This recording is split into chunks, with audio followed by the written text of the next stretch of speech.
এখন আমি যখন আমার ভাইদের নিয়ে যাচ্ছিলাম, তারা আমার হাতে পর্যন্ত রড দিয়ে বাড়ি মারছে, ইট মারা শুরু করে, এরপরে রড থেকে শুরু করে যত ধরনের তাদের লাঠি সোটা এগুলো তারা মারা শুরু করে।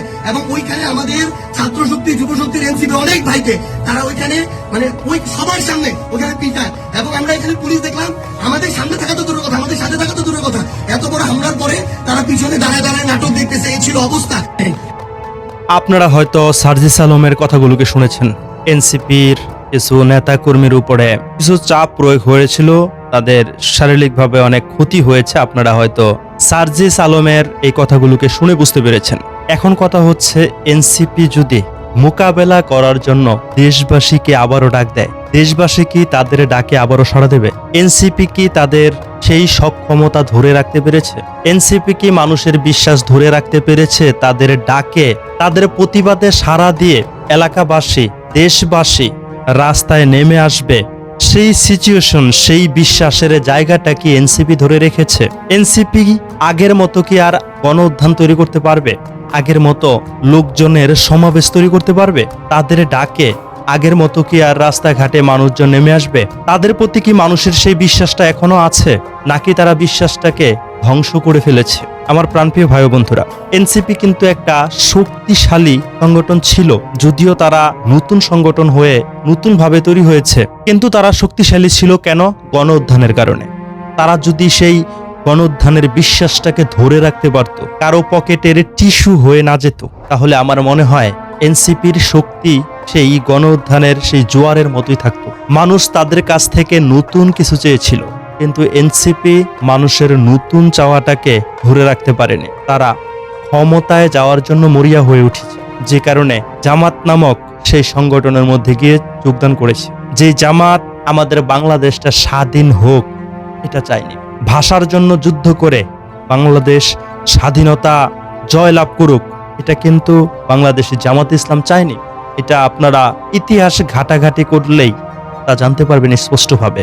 যেই সংগঠন আমাদের বাংলাদেশটাকে স্বাধীন করতে চায়নি, স্বাধীনতার বিপক্ষে ছিল, পাকিস্তানের রক্ত যাদের শরীরের মধ্যে টলবল করছে, যারা বাংলাদেশে থেকে খেয়ে বাংলাদেশে বেড়ে উঠে, বাংলাদেশের প্রতি মায়া মহাব্বত নেই, তাদের মায়া মহাব্বত পাকিস্তানের প্রতি, বাংলাদেশের প্রতি না, সেই সংগঠনের সাথে এনসিপি গিয়ে জোট করেছে। মানে কয়েকজন এমপি সংসদে যাবে, কথা বলবে, সে কারণে মূলত তারা এই পন্থা বেছে নিয়েছিল। কিন্তু এনসিপি যদি ক্ষমতার জন্য মরিয়া না হয়ে এই 5টা বছর নিজের বলে বলিয়ান হতো, তাদের কিন্তু হাতে গোনা 2-4 জন এই জামাত জোটে যদি না যেত, তারপরেও কিন্তু এমপি হতো। যেমন তাদের সংগঠন থেকে 3 জন, কমপক্ষে 3 থেকে 4 জন যদি জোটের মধ্যে না যেত, তারপরেও তারা এমপি হয়ে যেত। যেমন হাসনাত আব্দুল্লাহ, সে এমপি হতোই হতো। সার্জিস আলমও কিন্তু এমপি হওয়ার সম্ভাবনা ছিল, নাসির পাটোয়ারি তাদেরও ছিল, কিন্তু জামাত জোটের মধ্যে ঢোকার কারণে মানুষের ভালোবাসা তারা হারিয়ে ফেলেছে। যারা দেশকে ভালোবাসতো, যারা জামাতকে ভালোবাসে না, তাদের ভালোবাসা এনসিপি হারিয়ে ফেলেছে। এনসিপি দুর্বল হয়ে গিয়েছে।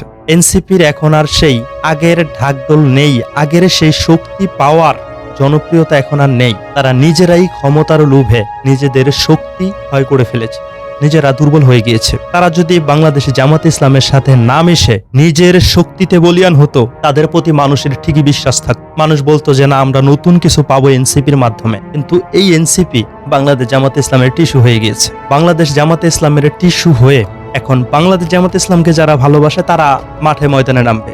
এইভাবে যে আম জনতা আছে যারা নতুন কিছু দেখতে চেয়েছিল, তারা মাঠে ময়দানে নামবে না। সেই গণজোয়ার এনসিপি আর তৈরি করতে পারবে না। এনসিপির মধ্যেই তো বর্তমান ফাটল, এনসিপির থেকেই তো এনসিপির লোকজন ছুটে যাচ্ছে। তাহলে এনসিপি কি মোকাবেলা করবে? তাদের মোকাবেলায় কয়েকজন লোকজন রাস্তায় নেমে আসবে। তাদের ডাকে 11 দলীয় জোটের মধ্যে যারা আছে তারা হয়তো যেতে পারে, এছাড়া অন্য কেউ যাবে এমনটা সিচুয়েশন দেখে বলা যাচ্ছে না, বোঝা যাচ্ছে না। তারা মারাত্মক ভুল করেছে সেই জোটের মধ্যে গিয়ে। তারা যদি জোটের মধ্যে না যেত, তারা যদি এককভাবে থাকতো, হয়তো তারা এমপি এখন যেমন বেশ কয়েকজন সংসদে গিয়েছে, হয়তো এতগুলো তারা পেত না, কিন্তু 3-4 জন তারা নিশ্চিত এমপি হয়ে যেত। কিন্তু মানুষের বিশ্বাস আর ভালোবাসা তাদের প্রতি থাকতো। এই 5 বছরে তারা প্রচারণা করে বলিয়ান হয়ে আগামী নির্বাচনের জন্য তারা প্রস্তুতি নিতে পারত, কিন্তু তাদের কমর তো ভেঙে দিয়েছে বাংলাদেশ জামাত ইসলাম। এখন যদি তারা বাংলাদেশ জামাত ইসলাম থেকে ছুটে চলে আসে, এনসিপির কয়জন? সব ছাত্ররা কি এনসিপিকে মনে প্রাণে বিশ্বাস করে ভালোবাসে? এনসিপির মধ্যে তো ফাটল দেখা গিয়েছে, এনসিপি থেকেই তো এনসিপি বের হয়ে গিয়েছে, এনসিপির সদস্য বের হয়ে গিয়েছে, এমন দৃশ্য দেখা গিয়েছে এই বাংলাদেশ জামাতের সাথে জোট করার কারণে। তো এনসিপির এই যে অবস্থাগুলো আমরা এখন দেখতে পাচ্ছি, যে সার্জিস আলম এখানে দেখাচ্ছে তাদের শরীরের আঘাত দেখাচ্ছে, তাদেরকে আঘাত করা হয়েছে, তারা অনেক ব্যথা পেয়েছে, তাদের শরীরের অঙ্গপঙ্গ ফুলে গিয়েছে এমনটা দেখাচ্ছে। তাদের সংগঠন থেকে পুরো বাংলাদেশের মধ্যে মিছিল মিটিং ডাকছে। কয়জন পাবে এখন তারা তো ভুল করেছে। তারা যদি এই ভুলটা না করতো, পুরো বাংলাদেশের মানুষের অনেকটা অংশ মানুষ তাদেরকে ভালোবাসা দিত, তাদেরকে বিশ্বাস করত, তাদের কাছে থাকতো। আপনি যদি কমেন্টগুলোকে দেখেন, আমি যদি আপনাকে এই যে কমেন্টগুলো দেখাই, আপনি যদি এখানে কমেন্টগুলো দেখেন, আপনি এখানে কয়টা ভালো কমেন্ট দেখতে পাচ্ছেন? এই যে এনসিপির পক্ষে আপনি কয়টা কমেন্ট এখানে দেখতে পাচ্ছেন? এই যে শুকরিয়া আদায় করছে মানুষজন তাদেরকে নিয়ে, যে তুই এখনো কথা বলছিস কিভাবে, এই যে সমস্ত কথাগুলো কয়জন তাদের প্রতি ভালো কমেন্টস, ভালো কথাবার্তা বলছে। আপনারা হয়তো কমেন্টসগুলো দেখে বুঝতে পারছেন, আমি সবগুলোকে দেখাতে পারলাম না। তাদের এই গণজোয়ার থামিয়ে দেওয়ার জন্য একমাত্র তারাই দায়ী। হাসনাত আব্দুল্লাহ কিন্তু স্পষ্টভাবে বলেছিল বাংলাদেশ জামাত ইসলাম কোনো ইসলামিক সংগঠন না। তারা কি ইসলামিক সংগঠন? নাসির পাটোয়ারি কিন্তু বলেছিল আমরা দুইটা শক্তি চাই না, এক হলো আমলিকের ফেসিবাদ শক্তি, আরেকটা হলো জামায়াতের ফেসিবাদ শক্তি। এটা বলেও তারা এই জামায়াতের ফেসিবাদের পকেটের টিস্যু হয়ে গিয়েছে। মানুষের কাছ থেকে বিশ্বাস, ভালোবাসা, আত্মবিশ্বাস সব হারিয়ে ফেলেছে। এখন যদি জামাত থেকে ছুটে আসে, তারা আরো দিশেহারা হয়ে যাবে। এখন তো তাদের ডাকে অন্তত জামায়াতের যে একটা সংখ্যা আছে, তারা রাস্তায় নেমে আসছে। আবার সংসদের মধ্যেও ইসলামী আন্দোলন বাংলাদেশকে নিয়ে তারা গাদ্দারি করেছে। যে জামাত এই গণঅভ্যুত্থান তৈরি করেছে, তারা দাবি করছে তাদের একটা ফটো, একটা ভিডিও ক্লিপ, কোনো কিছুই তারা দেখাতে পারবে না। ইসলামী আন্দোলন বাংলাদেশ সশরীরে রাজপথে ছিল, ঘোষণা দিয়েছে, আন্দোলন করেছে, তার হাজার হাজার ভিডিও ক্লিপ আছে, ফটো আছে, প্রমাণ আছে, কিন্তু বাংলাদেশ জামাত ইসলাম নাই। সেই দলটার সাথে গিয়ে এনসিপি সেই দলটার প্রশংসা সংসদের ভিতরে করেছে, অথচ ইসলামী আন্দোলন বাংলাদেশের প্রশংসা, বাংলাদেশের সেই কার্যকলাপকে কৃতজ্ঞতা তারা জানাতে পারেনি। সংসদের ভিতরে তাদের সংগঠনের নামটাও বলতে পারেনি। তারা কতটা বিশ্বাসঘাতকতা করেছে ইসলামী আন্দোলন বাংলাদেশের সাথে, এটা হয়তো আপনারা বুঝতে পারছেন।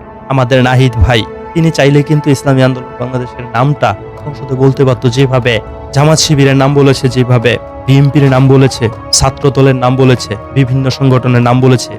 এটা কিন্তু চাইলে ইসলামী আন্দোলন বাংলাদেশের নামটাও বলতে পারতো, ইসা ছাত্র আন্দোলনের নামটা বলতে পারতো। এখানেও তারা গাদ্দারি করেছে, তারা পদে পদে ভুল করেছে। তাদের ডাকে এখন দেখা যাক কয়জন মানুষ রাজপথে নেমে আসে, তাদেরকে কয়জন মানুষ রায় জানায়, তাদের ইচ্ছাকে কয়জন মানুষ প্রায়োরিটি দেয়, এটা দেখা যাক। আমার মনে হয় এনসিপি ভুল করেছে, তারা ভুল সিদ্ধান্ত নিয়েছে, যে কারণে পরবর্তী শক্তি তাদের দুর্বল হয়ে গিয়েছে। আপনি কি মনে করেন? আপনার মন্তব্য খুবই গুরুত্বপূর্ণ, কমেন্টে লিখে জানাবেন।